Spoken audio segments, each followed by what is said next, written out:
Hello, everybody. Welcome to another episode of Money and Change. My name is Ira Robinson. We're here as always with Stu Shear. Hello, Stu. Hi, Ira. How you doing on this wet and rainy day? Tired of being sick and sick of being tired. That's right. That's about what it is everywhere. If you don't have pollen, you have little bug mutants running around. It's been going on since the beginning of February, and it's getting ridiculous. Well, you have to tell those mutants to move on down south. This is true. People in Arizona can deal with it, right? Oh, hey, well, that's out west. They can deal with it. They can deal with it all they want.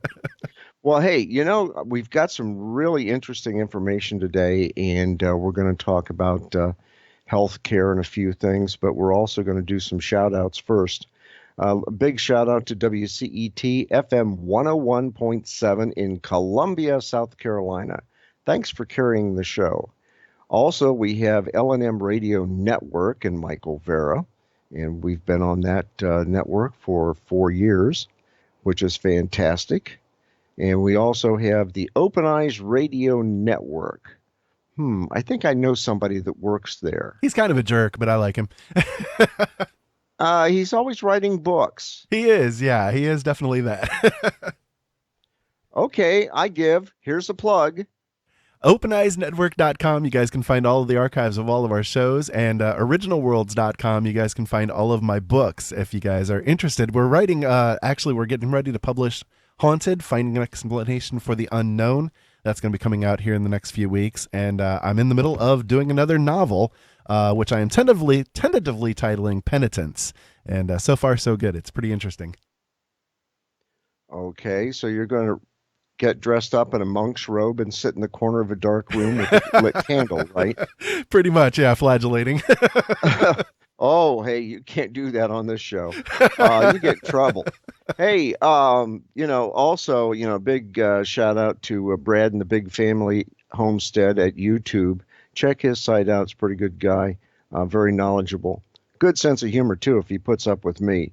Also, Show Us, Don't Tell Us with Skills and Mike. They're on every Monday from midnight until 3 a.m. in the morning. So if you're an insomniac and you want to listen to those guys, they're great. They're fantastic. Also, I've got to give a shout out to two people. They sent me a comment in the comment section, that we have on moneyandchange.weebly.com. And there's actually a page for that. And you can click on that and you can send me an email and you can say, hey, I really like the show. I think your information is fantastic, yada, yada, hippy skippy and all that kind of stuff. And you can do that and I will get that notification and I'll send you a response back. Big shout out to Bill Johannesson, who is in Solon, Ohio, which is a suburb of Cleveland. And then also Lee Werner, and I believe Lee is in Illinois. And also we've got to give a real big shout out to the guys in the chat room on L&M Radio Network. There's a chat room there that you can listen to the show and be in the chat room and meet up with some really good people. Fantastic people. Well, like we always do on the show, we always do a disclaimer. So the information contained in this presented material is from the posting of news agencies on the internet and are not necessarily the views or opinions of the owners of this program. We are not responsible for and expressly disclaim all liability for damages of any kind arising out of use, reference to, or reliance on any information contained in this broadcast. The information provided is not offered as financial advice, financial planning, or for investment purposes, so you want to use this information at your own risk.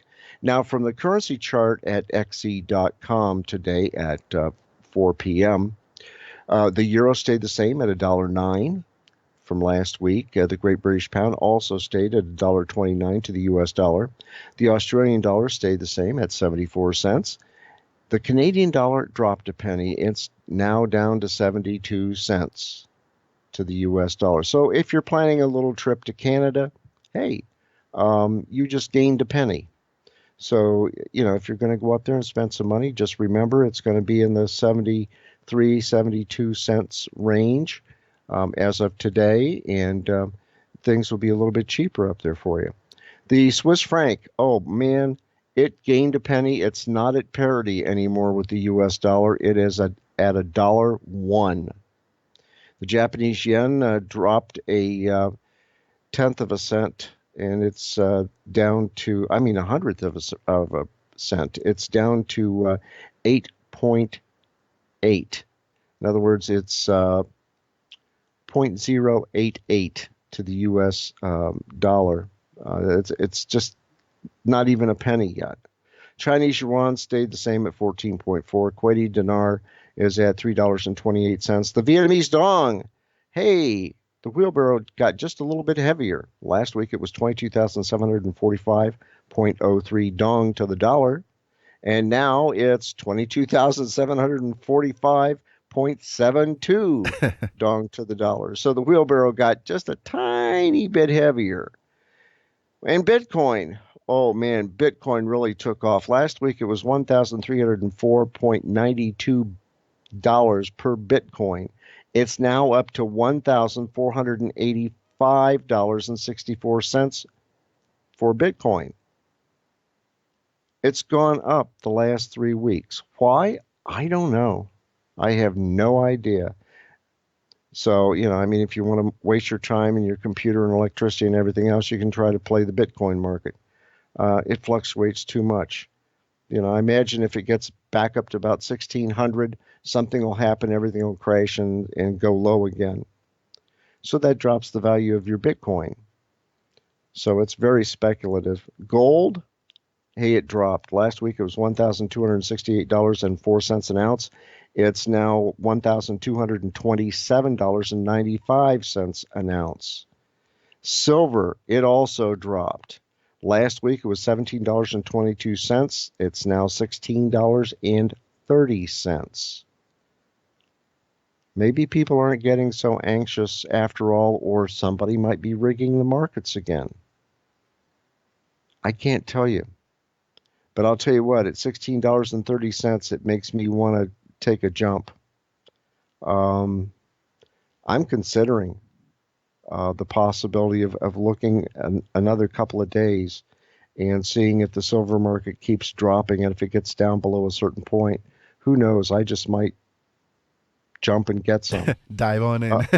Might dive on in. I don't know. I mean, it's getting tempting because 3 weeks ago it was $18.02, and there was no way I was going to get into that.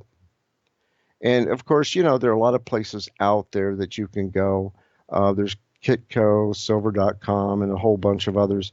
But whatever you do, do not get paper certificates. You want the real thing that you can hold in your hand. If you can't hold the gold or the silver or the platinum or the palladium in your hand, it's not worth anything. Paper's just paper. And if they say, well, we'll hold it for you, okay, that's fine. Go ahead and hold it. Then when I take my piece of paper to collect after the SHTF or the CHTF hits, the crap hits the fan, then I go there and you're either out of business, number one. Number two, if you are in business and I give you the paper and everybody else has been ahead of me, oh, sorry, we can't honor that piece of paper. So you always want to have physical gold, silver, any type of precious metal. You want to have that stored in a secure, safe place. Now, my advice has always been on Money and Change is to pay down your debt, put some money aside, get some long-term food, ways of storing water and basically purifying water. Make sure that you have your medications if you need them, and vitamins. Do that first. And then, after that's all been taken care of, if you have any spare money that you want to put into precious metals, then that's fine. Go ahead and do it if you want to. I don't make any money for selling any ideas or advice that I have. I do all of my research during the week to give you the show, and I'm not paid a cent. I don't want to be paid a cent. I want to be able to help people, and that's what I've done over the last 4 years. And if I hadn't have done that over the last 4 years, I probably wouldn't have a radio show. Well, we're going to do a little history here. That's one of my favorite subjects. History? I love history. You love history. Okay, well, how about 100 years ago? Were you around then? Not quite. Neither was I. But somebody sent me a picture of a 1910 Ford Model R car. And they had over 100 years ago, they said this was the things that would happen. Like, for example, the average life expectancy for men was 47 years. Only 14% of the homes had a bathtub. Only 8% of the homes had a telephone. There were only 8,000 cars and only 144 miles of paved roads, and the maximum speed in most cities was 10 miles an hour. The tallest structure in the world was the Eiffel Tower, and the average U.S. wage in 1910 was 22 cents an hour. The average worker in the U.S. made between $200 and $400 a year. Could you imagine trying to live on that? Whoa. I mean, you couldn't even go to Aldi's. I've spent a couple of years in that kind of wage area. Oh yeah, yeah. I mean, it's oh, that's difficult. Did you know that a competent accountant would expect to earn about $2,000 a year, and a dentist about $2,500 a year? That was 100 years ago. And a mechanical engineer would make about $5,000 a year. More than 95% of all births took place at home, and 90% of all doctors had no college education. Instead, they attended so-called medical schools, and a lot of them were condemned in the press, and the government said, well, they were substandard. Sugar cost about 4 cents a pound. Eggs were 14 cents a dozen. Coffee was 15 cents a pound. That'd be nice right about now. Yeah. Starbucks would be a lot cheaper. Yeah, and most women only wash their hair once a month using borax or egg yolks for shampoo. Yep. Ugh. They'd smell like sulfur, wouldn't they? Oh, man. Canada passed a law that prohibited poor people from entering into their country for any reason. Thanks, Canada. Why they're better off than we are? Thanks, Canada. Yeah, I know. Did you know that crossword puzzles, canned beer, and iced tea hadn't even been invented yet? Yeah, I knew about that. Isn't that weird? Yeah. And there's no Mother and Father's Day either. Sliced bread, too. Betty White literally is older than sliced bread. Oh, yeah. Well, yeah. Did you know that marijuana, heroin, and morphine were all available over the counter at the local drugstores? Yeah, isn't that weird? Yeah, the pharmacist used to say, heroin clears the complexion, Yep. gives buoyancy to the mind, regulates the stomach and bowels, and is, in fact, a perfect guardian of health. Maybe Well, they were probably too buzzed to understand what it was doing to them. Maybe I can get a hold of some of that right now. Oh, man. That was 100 years ago. And you look at it now, I mean, back in 1910, the U.S. dollar experienced an average inflation rate of 3.6% per year between 1910 and 2016. $20 in the year 1910 is now worth $488.67 in 2016. And you take a look at it, if you made $500 in the year 1910, it's worth $12,216.83 in 2016. Those were some interesting historical facts. So you can see how much the inflation has progressed over the years. Well, we take a look at gold.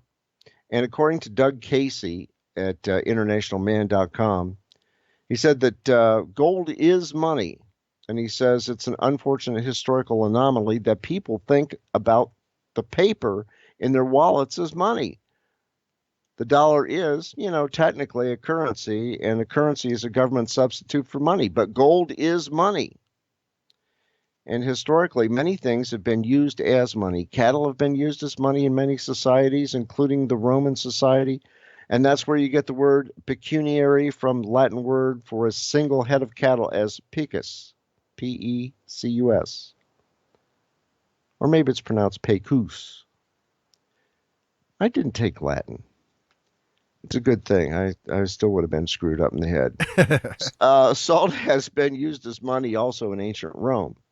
And salary comes from the Latin word sal for salt.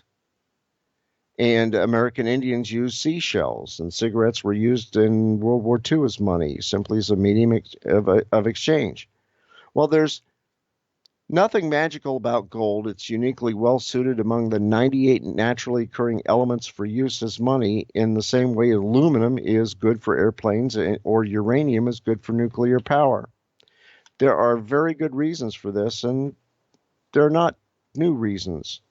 Aristotle defined 5 reasons why gold is money in the 14th century BCE, which may only have been the first time it was put down on paper, and those 5 reasons are as valid today.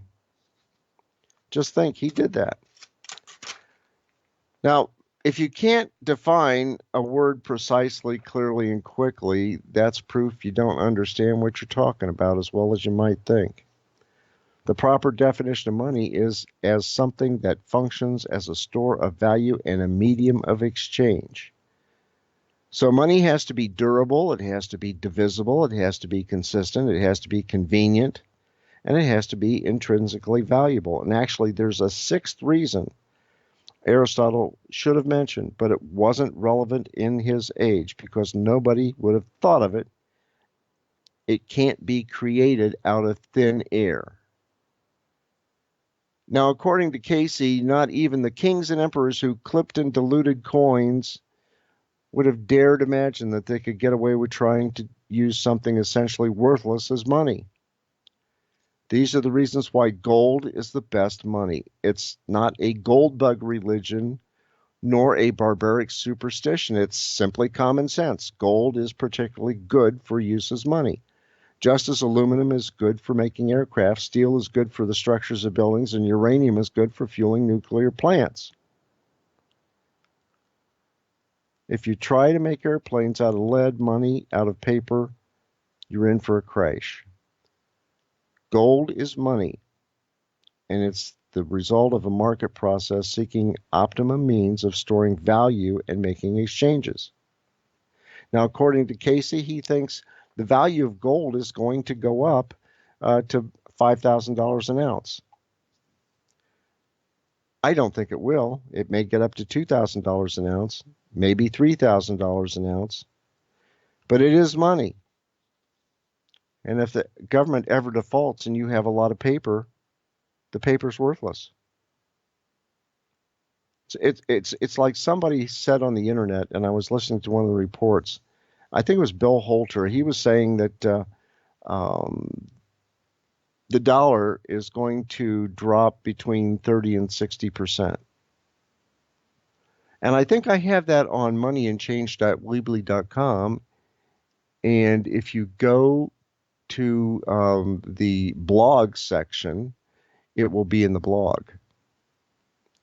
And he says the standard of living is coming to an end. Expect a 30 to 50% drop. And you can listen to him there. People are talking about the party's going to end. If you go to moneyandchange.weebly.com and you go into the blog, there's plenty of information there. Also, Ira, we're on YouTube, and YouTube is listed in the Money and Change blog page. Indeed. What's the address? That's youtube.com/C/Open Eyes Network. You know that so well. And if you guys hit the subscribe button there, you guys get notified of when a new video gets put out or when we happen to go live with one of our shows or anything along those lines. That's right. That's right. So check out moneyandchange.weebly.com. You can also go to Open Eyes Radio Network and check there. There was a report that came out in Zero Hedge, and last week we talked about Home Capital up in Canada, and they were having a problem, and they kind of, I guess, defaulted a little bit. And there was a housing bubble up in Canada that a lot of people were experiencing, and the price of homes were way out of sight. I mean, way out of sight. And Home Capital Group was involved in the financing of all of that. Well, according to Zero Hedge, HCG, which is Home Capital Group's latest press release, which happened on May 1st, said less than prime Canadian mortgage lender HISA deposits of only that's $391 million as of Monday. Now that's Canadian dollars. This is down 130 million Canadian dollars from Friday, and it's also down 72% from what was reported about a week ago. And for those who need to think all the way back to the third Greek bailout of 2015 to recall what a bank run looks like, here's what the deposit situation at HCG has looked like over the past month. There is some good news. A terminal bank run at the mortgage lender has already been largely factored in and is largely covered, courtesy of the recently announced $2 billion, that's with a B, dollar emergency loan from the Ontario Pension Plan. Ooh, here we're borrowing from our pension to pay for something else. That's not good. To this end, HCG announced that its subsidiary, Home Trust, expects to receive an initial draw today of $1 billion from its $2 billion credit line. So you take a look at everything, and Bloomberg says, well, is there contagion on the horizon for that company? Well, Bloomberg says, with some good observations, that unlike the U.S. housing crash when defaults soared, there's little evidence of faulty loans, at least not yet. After all, the housing market remains propped up by tens of billions in offshore money flooding into Canada's two main metro areas, Vancouver and Toronto. Furthermore, Home Capital's delinquency rate was just 2%. As of February, suggesting, at least for the time being, there are no delinquency concerns. But when you're starting to take money out of pensioners or retired people's accounts, that's not good. That is not good. And there's a housing bubble here in the States, and we have subprime loans to people who buy cars, subprime loans for cars and homes and boats. If they can't afford to do the proper down payment, then why are we saying, okay, we'll give you the car and you pay us so much a week or so much a month? It's scary. If people can't afford to have something, they need to save for it. They need to put some money aside. And once you do that and you get on a savings routine, then that's great. But with the wages that we have right now, we're not even at a $15 hourly wage. So how could somebody live on $15 an hour? There's a lot of inflation out there. Even at $10 an hour, people have to work 2 and 3, maybe 4 jobs just to make ends meet. Yeah, there's for example, there have been a lot of people that have put out different statistics over the years, and one of the newest statistics out is showing how much you would have to make in order to be able to rent a one-bedroom apartment in any state. And it essentially comes down to you need to work 2 minimum wage jobs in order to afford to live in a one-bedroom apartment at this point in time. It's senseless. There's no reason why it should be that much money, But yeah, again, I it's know. the inflation I thing. know. One time I of course worked for the state of Ohio, and I was thinking, boy, it'd be nice to go down to Florida and just work in Florida. And I thought, well, I've got friends in Florida and so forth. That would be okay. So I went down and I was talking to the director of their program that was comparable to where I was in Ohio. And they had an opening for a training and development person. I thought, okay, I can fit that bill very easily. And we sat down and we talked a little bit. And I said, okay. I said, what's the cost of living down here? He said, well, you'd have to live in Tallahassee, and Tallahassee's living isn't all that bad. And I said, I noticed that parking down here was only 10 cents an hour. Any place downtown was 10 cents. It was better than being in Columbus and putting out 75 cents an hour. So I figured, well, that's not all that bad. And then we got down to brass tacks and talking basically salary. And it was a lot less than Ohio. And I said, well, why the difference? He says, because we pay on sunshine. And I thought about it, okay, because you're down south, nice sunny weather and so forth. Okay, that's fine. Well, I started talking to another business consultant that they had with the state. And in his comparable position in Ohio, he had to work 2 jobs just to make what we made up here. And I'm thinking, what does the average specialist or business consultant make? Well, they have to work 3 jobs. At that time, I decided to stay north and put up with the snow. But you look at the cost of living different places, depending on where you live in rural Florida versus the big city. There are a lot of expenses there, a lot of different taxes. It's kind of scary. It really is. People can't afford to go out and buy all their groceries, for example, at Kroger's or Walmart. They have to go someplace else. That's why Aldi's is here. And a new firm is coming in called Lidl, and we'll get into that in a little bit. They're coming in from Europe just like Aldi's did. And the only complaint that I have with Aldi's, I love the place. I mean, they've got very good produce. Except towards the end of the week, the cucumbers go flat. I can't figure that out. I went to go get a couple cucumbers today, and they were all wrinkly and the worst looking cucumbers I've ever seen. I think I'd rather just go get a jar of pickles or something. They were awful. So maybe they'll get a new shipment in tomorrow or whatever. But generally, Aldi's has pretty good product. And I know that you have them up in Fort Wayne. Yeah. I think what you said you had 2? Yeah, I think there's 2 of them up here right now. They're really good. They are, and they have very good products. And some of the things that you find in Kroger's, like a certain type of crackers, fancy crackers, are made in Canada. And they're made by the same company that makes the fancy crackers for Aldi's, which is amazing. So, and those saltines are very good too. But you take a look at the economic reality in the States. The bottom 50% of Americans really no longer matter, according to Mike Shedlock at Mishtalk. The bottom 50% no longer matter.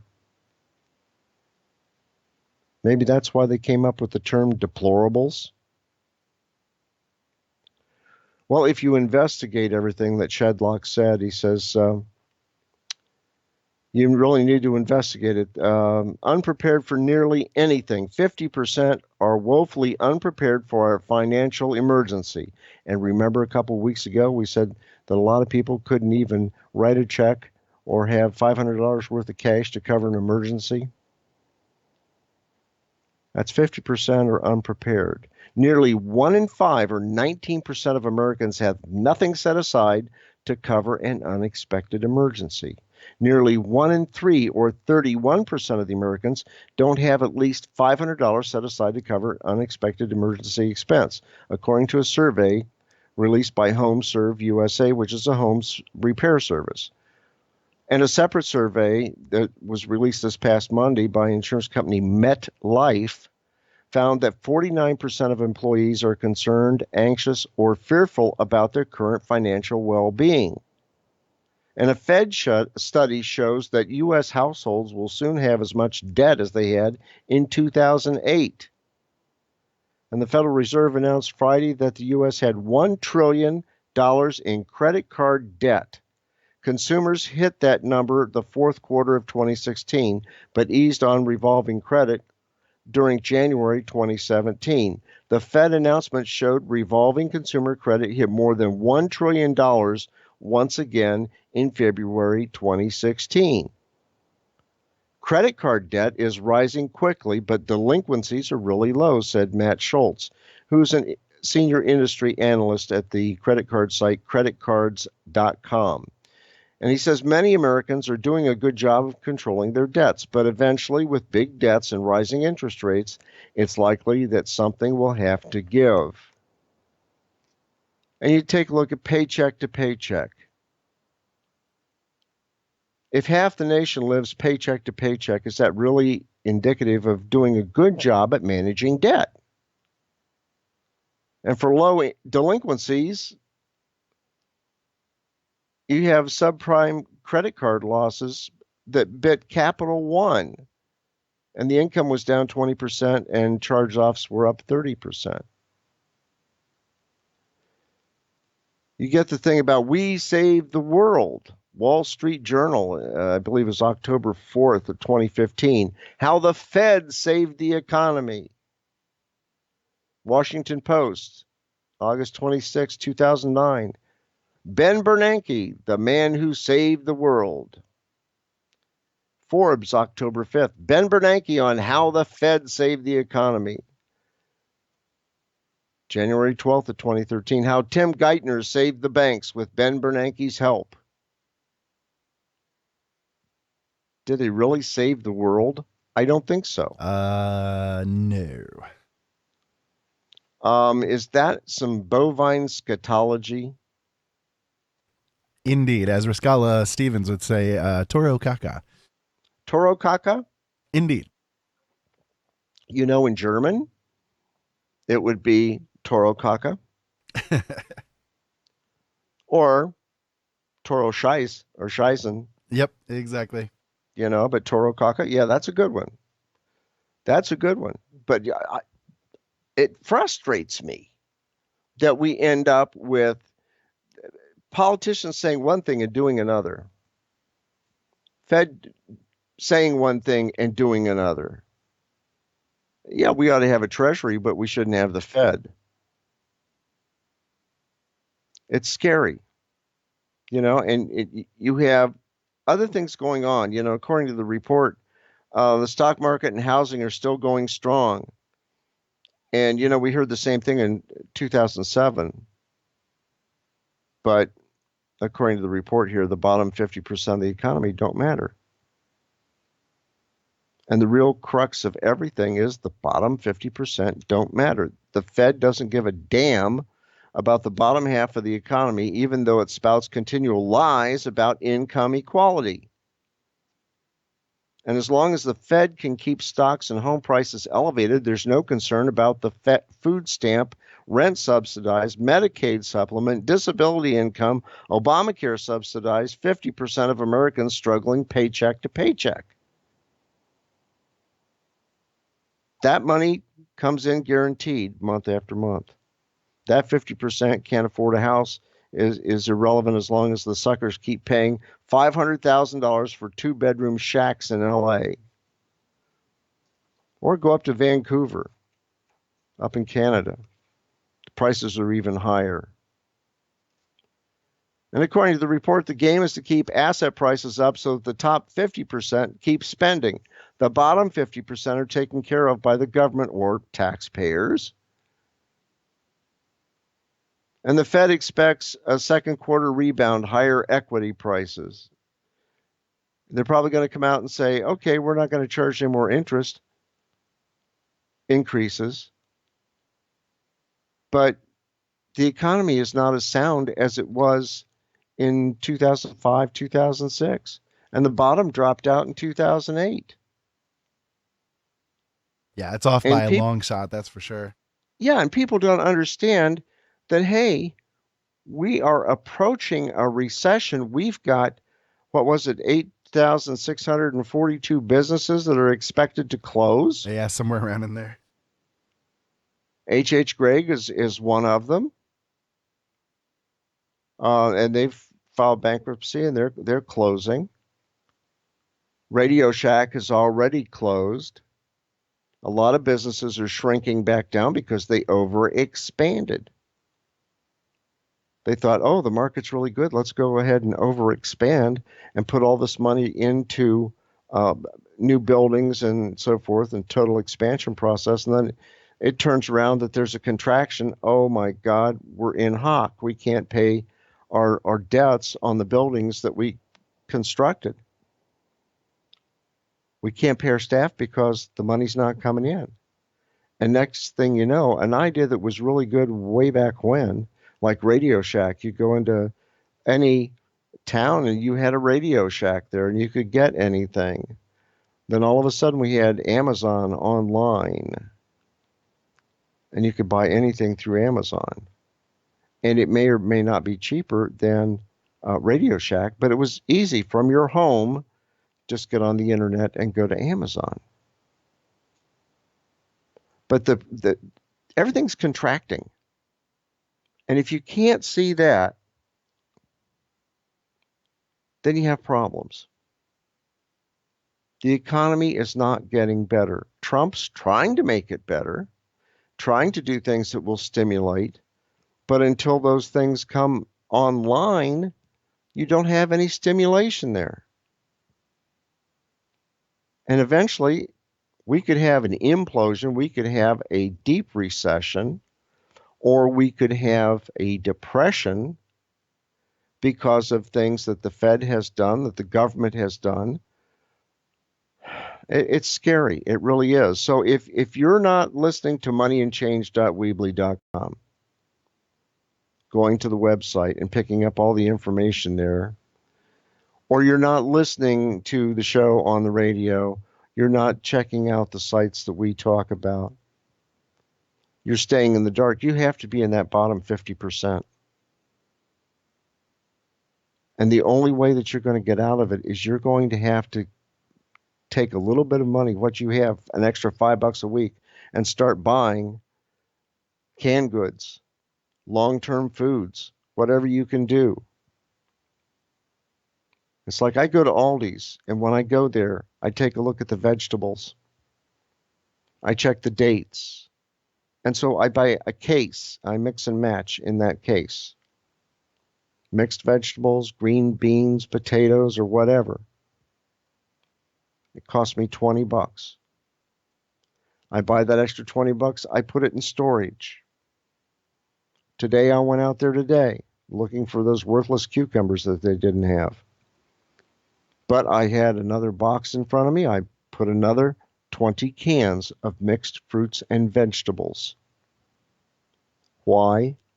Because when the stuff hits the fan, I want to be prepared. I've got 5 people I have to feed. So with that, I'm preparing. And you can do that too. If you have a little money left over, get some extra paper towels, get some bleach to purify water. Go ahead and buy canned meat. Canned meat is usually good for 4 or 5 years in the can. Keystone is a variety you can buy at Kroger's. Brookstone is a variety that you can get at Aldi's. And I'll tell you what, some of the Brookstone stuff is pretty good. But you want to go ahead and prepare. You know about debt slaves, Ira? There's a whole bunch of them wandering around. Just about everybody might be a debt slave. Pretty much.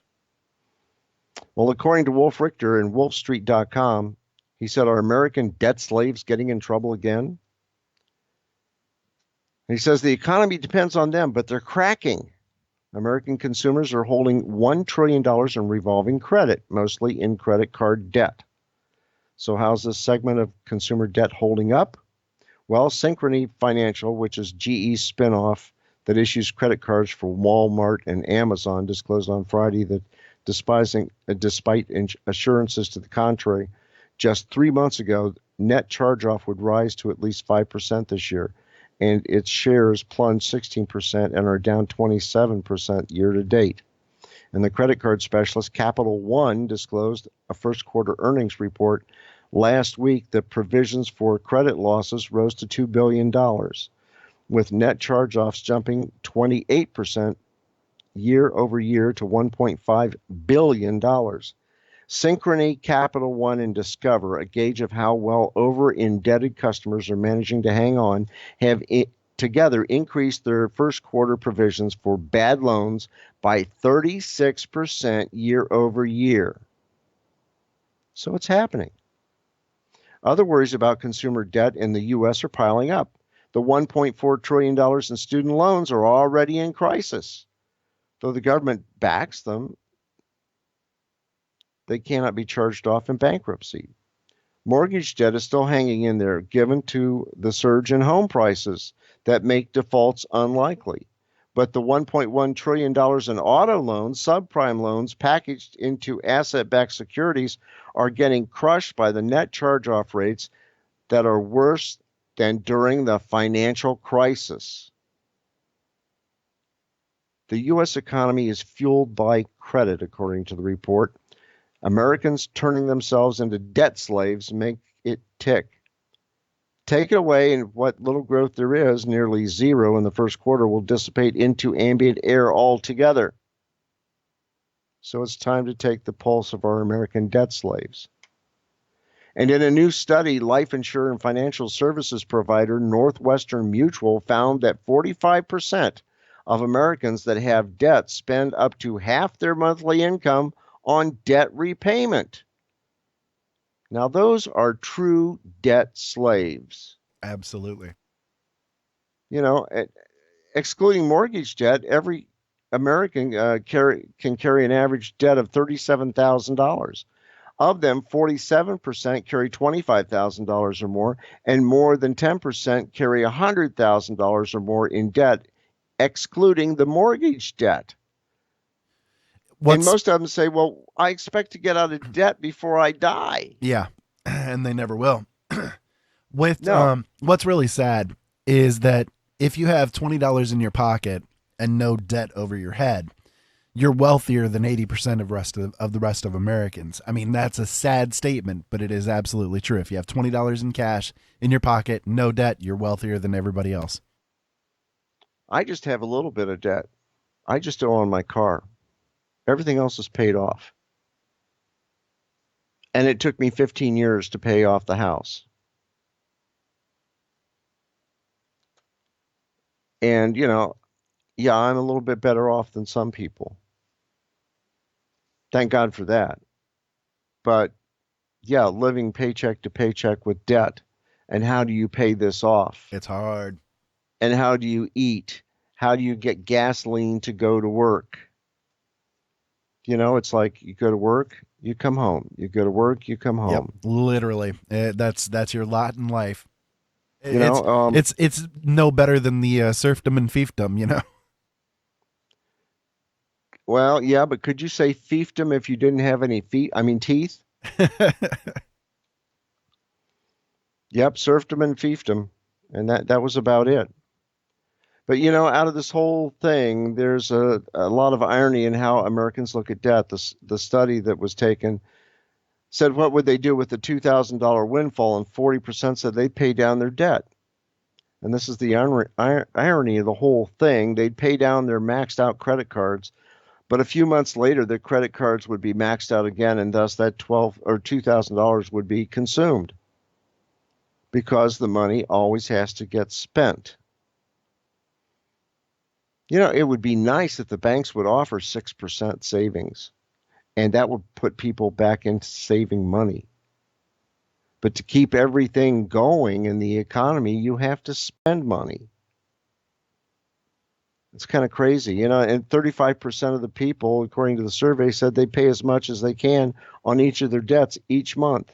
19% said they'd pay off the debts with the highest interest first and make minimum payments on the others. And 18% said they would pay what they can when they can. And 17% said they make the minimum monthly payments to each creditor. And the study didn't say then how many of them were falling behind on their debts. And that would be quite a bit. You know, when I was still going in graduate school, somebody was saying, well, I'm paying this with credit cards. I said, how are you doing that? Well, I have 7 credit cards. I have one that I use for gas, and then I have these others. And I pay the minimum on the first one, the minimum on the second one, and so forth. And then I get a loan consolidation and put them into the first. I'm like, what? I mean, you know, $213 a credit hour for graduate school, and you're taking 17 hours. I mean, that's money. Of course, that was one of the more expensive schools in Ohio, better known as Xavier University. Well, here's a big one. You know, today the House went ahead and passed the American, what was it, Health Act to basically get rid of Obamacare. Somebody by the name of Jerome Corsi did a study, and they said that the Treasury says that Obama stole from Fannie Freddie investors to fund Obamacare. You can find that on Infowars.com, but the author is Jerome, Jerome, Corsi, Corsi. And when I heard that today on YouTube, I thought, hey, I better bring this up on the show. And a careful analysis of the Treasury Department's agency financial report for the year 2013 provides evidence the Obama administration stole from Fannie and Freddie investors to fund Obamacare. That's scary. And basically in the report, it said the Obama administration finalized the amendment of the Treasury Department's senior preferred stock agreements with Fannie and Freddie that deprived private and institutional investors of their legally due dividend payments. This enabled the Obama Treasury Department to confiscate billions of dollars in Fannie and Freddie earnings in what is known as net worth sweep, or NWS. The Obama Treasury Department was diverting funds to pay the Section 4012 insurance subsidies under the Affordable Care Act. I was going to say they had to pay for that $1 billion website somehow, right? Yeah, that didn't work. Yep. And also, I believe it was on May 12th, 2016, U.S. District Judge Rosemary Collyer, Collyer, ruled against Health and Human Services Secretary Sylvia Matthews Burwell, Burwell, in the case of U.S. House of Representatives versus Burwell.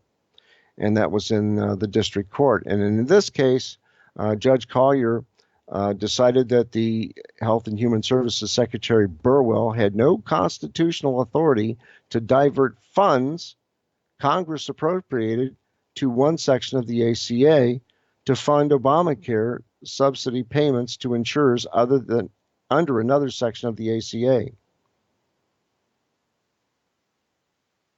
Violation of law. Paying out Section 1402 reimbursements without an appropriation, that violates the Constitution, said Collyer. Congress has authorized reduced cost sharing, but did not appropriate monies for it. In fiscal year 2014 budget or since, Congress is the only source for such appropriation, and no public money can be spent without one. So again, the Obama administration violated the Constitution. Oh, but Obama, he was a constitutional lawyer. He knows what to do. He's not going to violate the Constitution. Hell, if he was. I don't even think he was an attorney. No, I don't either. Okay. I think he was a well-dressed suit that could speak and read lines. A lot of people call him, a wonderful orator, and I always said, no, he's a great reader. He's terrible at public speaking, but he's a great reader. Yeah. And, The one thing on this report, it says, in other words, Obamacare risked bankrupting participating insurance companies if the Obama administration could not find a way to circumvent the district court's decision, U.S. House of Representatives versus Burwell, in a way to find Section 1402, despite the fact that Congress had refused to do so. Violation of law. So why wasn't somebody in the slammer? I don't know. Well, Aldi's is going to have competition here. And just briefly here, it popped up today, article by Craig Giammona, Giammona, at Bloomberg.com. And he said there are 5 forces that are going to shake up the American supermarket. And he said that the American grocery store has so far been immune to the ravages of online shopping and all-around apocalyptic, I'll get that right, outlook facing nation's retailers, but a war is coming to the supermarket era. An invasion is getting underway. Lidl, Lidl, a German retailer known for low prices and efficient operations, is expected to start an aggressive U.S. expansion in the coming weeks that could open as many as 100 new stores across the East Coast by the summer of 2018. The company, which runs about 10,000 stores in Europe, has also set its sights on Texas, one of the most competitive grocery markets in the U.S., according to the report. It says the last thing U.S. grocers need is more cutthroat competition. As the ranks of the U.S. grocery stores have swelled, food has become a way for struggling brick-and-mortar retailers such as dollar stores and pharmacies to compete for customers. And of course, now Amazon's going to be starting to sell food. I don't see how they could do that, though.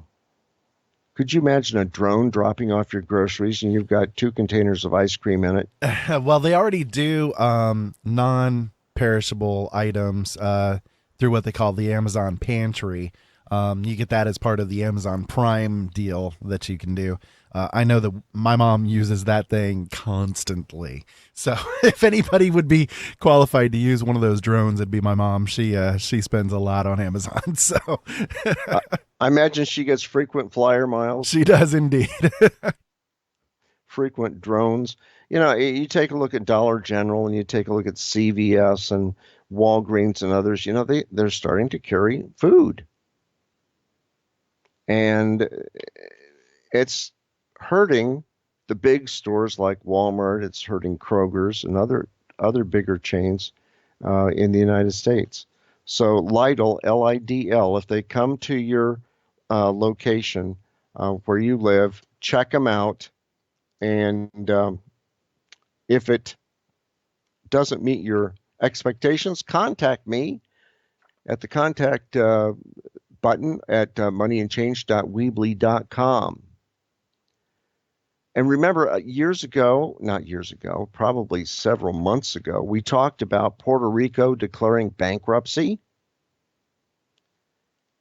and all the problems that they have with their pension problems and their utilities and so forth. Well, according to Yoel Minkoff, Minkoff, at seekingalpha.com, Puerto Rico declared bankruptcy May 4th.